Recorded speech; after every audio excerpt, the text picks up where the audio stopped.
I'm Nick Honashevsky. As a professional saltwater fishing journalist, I've explored the world's wildest fishing destinations. Now, I'm bringing you there, into the saltwater underground.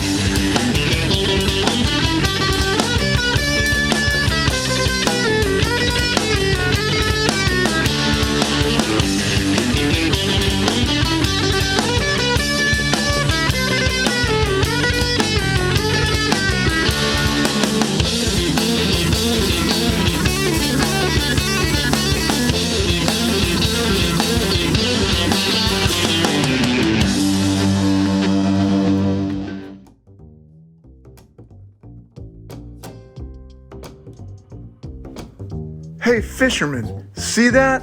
That's the first ever McTwist. Unless you've been living under a rock for the past 40 years, you've heard of the gravity-defying move. It's the first 540 mute air ever performed on a skateboard, invented and executed by none other than legendary skateboarder Mike McGill in 1984. McGill pulled off the unimaginable back then, a maneuver of complete and utter style and significance that transcended skateboarding and is now included in every extreme sport to date, from Olympic snowboarding to BMX racing. And Bucky Lasek? Come on. Any kid who punched buttons on the Xbox in the early 2000s chose to use Bucky's avatar character in Tony Hawk's Pro Skater video game. So if even for a second you could grasp or at least touch Bucky's laid-back, serious style and form in street-style skating. But what do these legendary skateboarders have to do with fishing? Well, let me tell you. Both McGill and Lasek pursue fishing with as much passion as they skate. If you've never heard of the genre-breaking Powell Peralta skateboard movie, The Search for Animal Chin, a video dedicated to the pursuit of something unattainable, look it up, because now McGill and Lasek are taking me to their homewaters off Coronado, California in search of Dorado. You can call it the search for Animal Fin.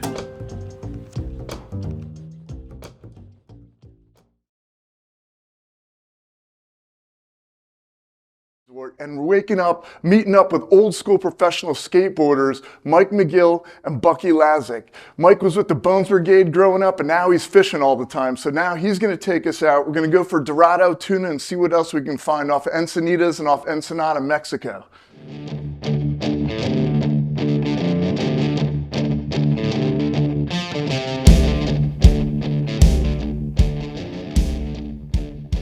What we're going to do is find patties. Patties can be, the size, this big, will cast a huge shadow down below. So that shadow, the fish don't like light, so they'll just school in that shadow. Not all patties are Holden, but a good sized patty may be the size of your hood on your car. And that's what we're looking for. It's like structure, basically, you know what I mean? Like floating structure, and the dolphin will come to those patties and kind of hang around that, as well as like what, the yellowtail and like rockfish type things? Yeah. Not rockfish, mostly, pelagic fish. There's been Dorado spotted out, like blocks of them, which is crazy. I mean, not always, but they'll usually school around there, and they're not always biting. They're very picky. Mm-hmm. So what we'll do is we'll start out, maybe 25 to 35 pound fluoro, which, maybe a 5 or 6 foot piece. And then sometimes they won't even hit it. You're like, wait, fish is right there. It's a nice hot one. Yeah. And we'll have to put like 15 pound fluoro on, and you'll get broke off 8 times, but you may get one. Yeah, I'm excited, man. I can't wait to see what we get out here today, and maybe add some new species to the list, Absolutely.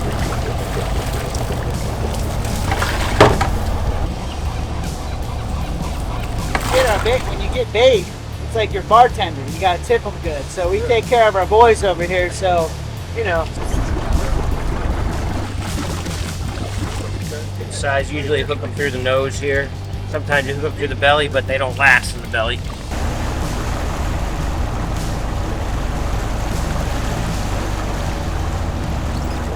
Bucky, man, like, what are we doing? What's the first game plan here with what we got out? all right, so we're in the zone right now. So we threw out 3 lines, 2 cedar plugs, and what do you have out? A tree? That's the Chatter Lure spreader bar. Yep. Yeah, so the spreader bar and the 2 cedar plugs.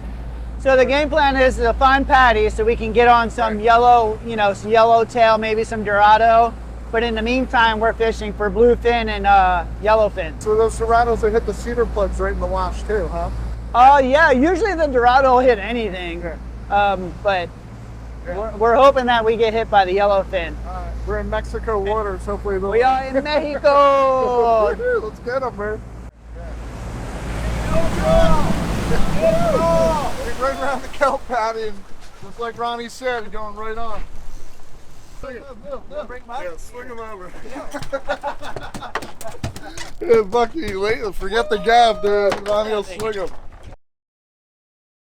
Funky fin, dude. Yeah, it's a little funky fin. Sweet. Yeah, that's the Fresh Prince, dog. That's the fresh. That's a high top fade, dog. He's got a high top fade. Woo! He's got a high top. Got a fade.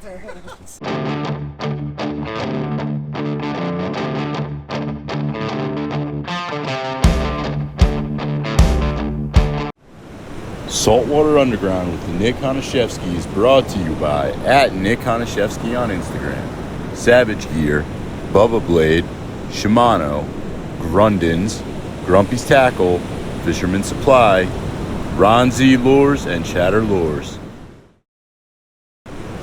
Saltwater Underground with Nick Honashevsky is brought to you by @Nick Honashevsky on Instagram, Savage Gear, Bubba Blade, Shimano, Grundens, Grumpy's Tackle, Fisherman Supply, Ron Z Lures, and Chatter Lures.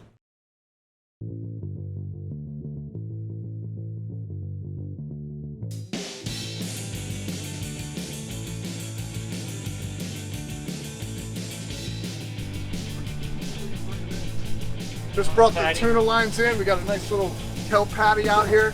Putting the sardines out. Run with the bait here. Oh, right there. Did you see that out there? Yeah. There's life, there's more life. Nice. Ronnie just got a Dorado on right now on the sardine. Awesome, buddy. Woo! Where the mola was showed that there was life, and there's a Dorado all hanging around. Do your thing. Oh, bust it off.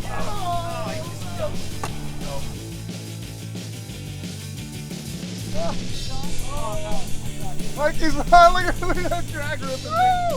Pumping you, huh? Yeah, he's bumping the whole time. This thing's a drag ripper. Nice work, Mikey. Oh! Come on! He was like a mouse. It's as light as you can get, man. There's a shaking hood. That's like there's like the 17th mahi we shook off, dude. Broke it. Broke it. Yeah, there you go, Nick. Yeah, he's right in front of you. Ah! $20, I lose him with a hook, right? I got him. Here we go. We got him coming in. Look at this, coming right down the sea here. Look at this, homie. Might get a gap or a swinger. Actually, it's 15 pound though. 15 pound test. I'll swing her if you want. So I just hooked up. I had to run off with this mahi, and he jumped out and threw my sardine. He must have jumped like 5-6 feet out of the air, reeling in really fast, and he come right to the boat. And now he's hanging around the boat. So I'm throwing the livey back. The old tactic of hooking one, leaving it in the water, it brings other ones out. Does that work out here? Like Bucky's like, yeah, hell yeah. For sure, as long as you didn't let him swallow it, because you know those little teeth just nipped the line. Yep. He's on. Oh, yeah. He's on. I thought we were tangled for a second, then doing bananas. Woo! There's one, there's more on the patty. So Nick, tell everyone, whose rod you using, Nick? Who set that rod up? The Lucky McTwist rod over here, dude, is what it is. 15 pound fluorocarbon. Scaled down a little bit just to get the fish to bite. Definitely don't want to pull the hook, right? Some other guys. You don't want to be like some other guys out here. Here we go, little by little, bringing him in. Oh yeah, he's looking good. Oh, yeah, I see him. Nice fish, dude. Good one, Nick. Look at him out there. You see the colors? Beauty Good fish. looking fish. Beauty fish. Get that gap almost ready. Yeah. He's coming in. McGill's got the catch and release again. Oh my god. Finally, all right. Got one in the box. All right, mahi taco. All right, we got the deck's bloody. Grab. Hey, Ron. Yeah. The fish are over there, bro. Fish are over there. And you're fishing over there. You and Nick. McGill knows, yeah.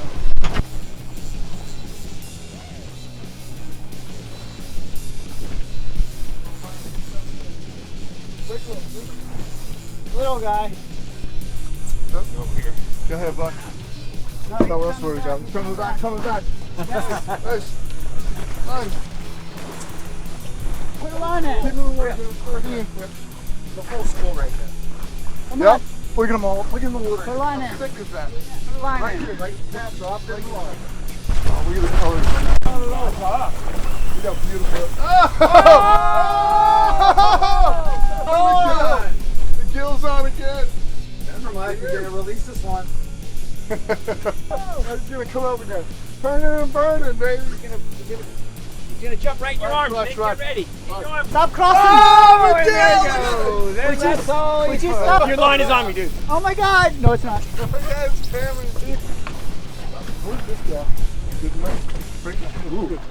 Nice shot. Let's go. Look at him. Nice fish. Hold it just like that. Nice work. McGill and Bucky dialed us into the Coronado Dorado. Now it's time to go underground and see where McGill makes the magic happen.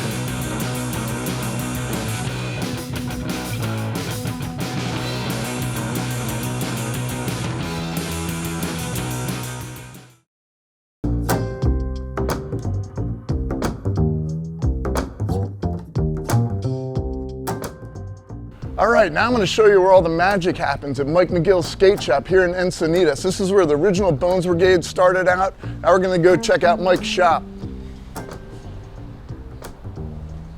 We opened up in January of '88 down the block, about almost 200 square feet. No bathroom, but keeping things tight. What's up with that board there? That was my first board, came out in 1981. I got 3 of them. I gave one to my best friend. I skated one, and then I was thinking maybe I should just keep one, and stuck it under my mattress. And then about 10 years later, when I moved out here, my mom called me. She said, "Hey, I found this board underneath your mattress." And there it is. We were part of Stacy's, Bones Brigade. Alan Gelfin, that's his board there with the tank. That's the guy that discovered me in Florida, South Florida. Really? Yeah, inventor of the Ollie. He came out to California. He's like, "Hey, I'm going to Stacy Peralta's for Christmas break. If you can get enough money for a plane ticket, you can come with us." And I was like, "Well, where are we gonna stay?" He's like, "Oh, my uncle lives out there." So I was 13. He told my parents, "Oh yeah, we're gonna stay with my uncle." I think we saw his uncle for one evening, and then we were couch surfing all over, Southern California, every skate park we could find. Yeah, and then after that, Stacy's like, "Hey, you wanna join the Bones Brigade?" I'm like, "Let me think about this." Yes!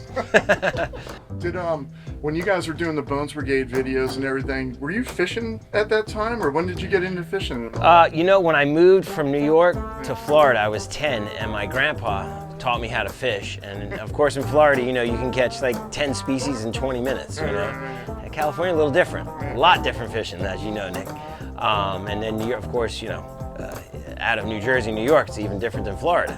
So. Yeah, I just was fascinated with, catching fish, but my grandfather would always get mad at me because I would say oops and I'd let him go, because I just, I don't know. I like the art of fishing, but I don't always like taking the fish, unless we're starving, we'll eat them. All right, Nick? Right, yeah. Any catch stick out to you? It doesn't have to necessarily be in California or your home here, but anywhere that, like, any catch that stands out? My fish finder, it never really, I didn't really learn how to use it that much. But all of a sudden, these little fish started popping up on the fish finder. I mean, the whole screen was filled with fish. I'm like, what is wrong with this thing? And then I saw what I thought was a dolphin jumping over here, and then another dolphin jumping over there, and another one over there. And as we got closer, I'm realizing those aren't dolphins. Those are giant tuna, like 200-300-pound tuna. Never seen that before in my life. So anyway, we tried putting a mac on, because I saw, just slow troll a mackerel, which I happen to have mixed in my bait. 2 times, they just ripped it and gone, So I was like, oh, wow, what are we gonna do now? So I took a big popper and I had tied it to it, and I seen actual foaming tuna. Their backs were this big, and they were hitting a giant ball of sardines, and you could see scales this thick in the water. I've never seen that before in my life, even to this day. And so I got close enough and they weren't sinking out. They were just right there. So I'm like, I'm just gonna cast into the middle of them, hooked one, and he was running. I had him good, and we probably fought him for about an hour and 52 minutes, I think it was.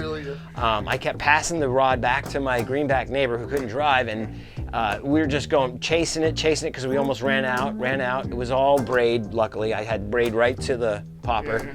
And at the end, we kind of, the boat swung one way and it just hit the engine and boom, it got away. But you know what? I was happy it got away, but I was happy to fight it. That's one of my...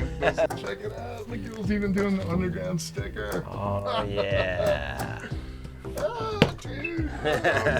Oh, well, you know what? We even got fish in the store. I've had this tank for over 20 years. It used to be at my house, and I just love it because it's like an underwater garden, you know. I started out with just a few of these anemones, and they all split, and like I trade them to other people so they don't have to take them from the ocean.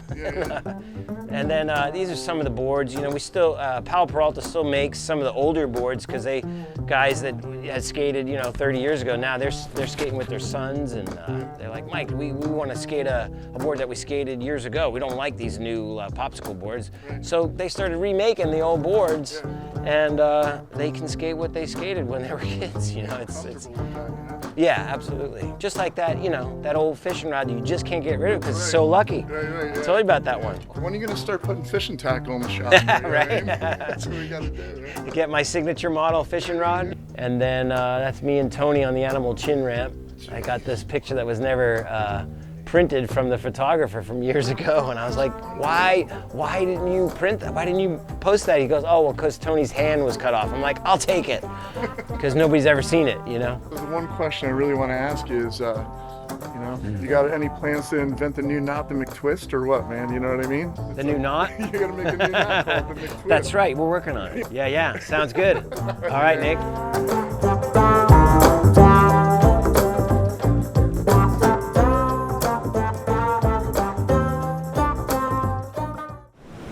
Saltwater Underground with the Nick Honashevsky is brought to you by @Nick Honashevsky on Instagram, Savage Gear, Bubba Blade, Shimano, Grundens, Grumpy's Tackle, Fisherman Supply, Ron Z Lures, and Chatter Lures. All right, we're gonna do some real underground eating right now. I'm meeting up with my old school buddy, Ron Donahoe of the San Diego Sun. We're in downtown San Diego, and he says that the best fish tacos are at Roxy's Tacos, so we're gonna see what it's all about. Hey, Nick, how are you? My God, I think it's been 15 years, It's right? gotta be, yeah. Haven't changed a bit. I don't think you even changed your shirt. Not even, no. Looking Yeah, better now. it's holding in. So what do we got, Roxy's Tacos? Roxy tacos, really authentic, Right. Excellent Mexican-style tacos in the heart of downtown San Diego. Excellent, well, show us what it's all about. Come on, Nick, you gotta meet Junior. All right. Hey, what's up, guys? How you guys doing? Hey, Junior, Hi, this Ron. is Nick. Nice to meet you, Nick. Junior, nice to meet you. Nice to meet you too. Yes. What do we got going on, man? You gonna make us sort of fish So we're tacos? gonna start making your grilled fish, fried fish, and shrimp. You're gonna try we make everything from scratch, our homemade salsas, our homemade special sauce for the tacos too. Yeah. You're about to see what's going on in this house. That's awesome. Yeah. Let's see how the magic happens. All man. right, brother, we're gonna Cool. get started. All right.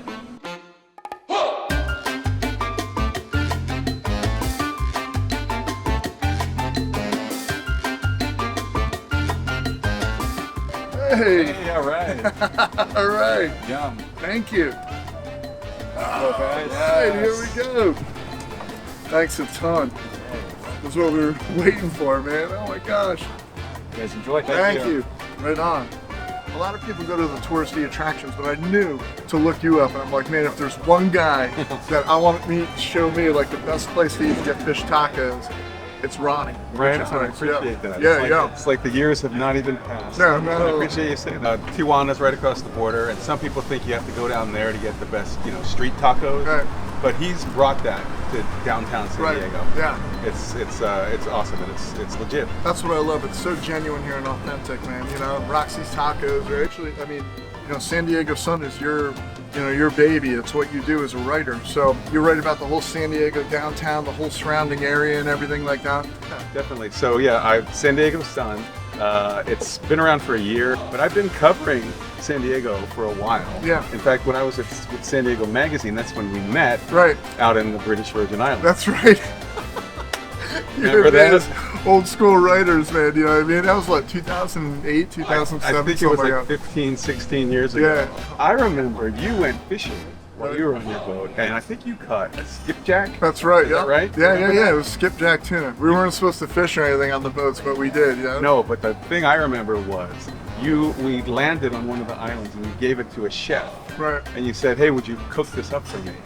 And of course we went off and I think we did quads. We did like a quads tour. Uh-huh. We came back and the chef had eaten your skipjack. That son of Do a you gun, remember dude. that? And I totally remember this. We all heard about it. We're like, oh my gosh, what's Nick gonna do?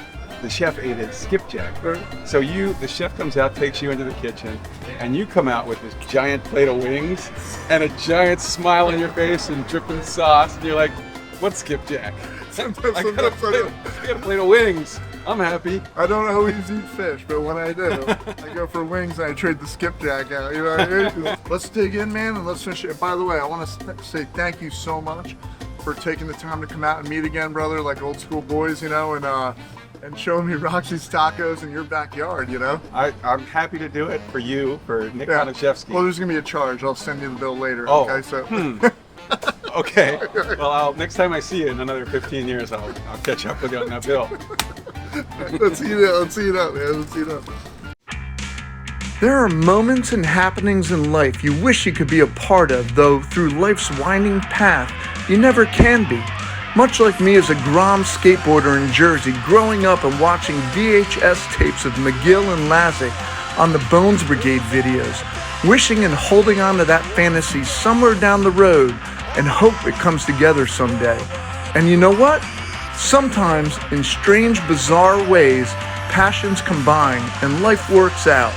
The Search for Animal Chin's storyline was about searching for the elusive and ghostly legend of Animal Chin, a hallowed figure never to be seen or found, but only spoke about around campfires, street corners, and back alleys. Fishing with McGill and Lasek, I may not have found Animal Chin, but on the vast open seas, I certainly came damn close and found something in my own search for Animal Fin.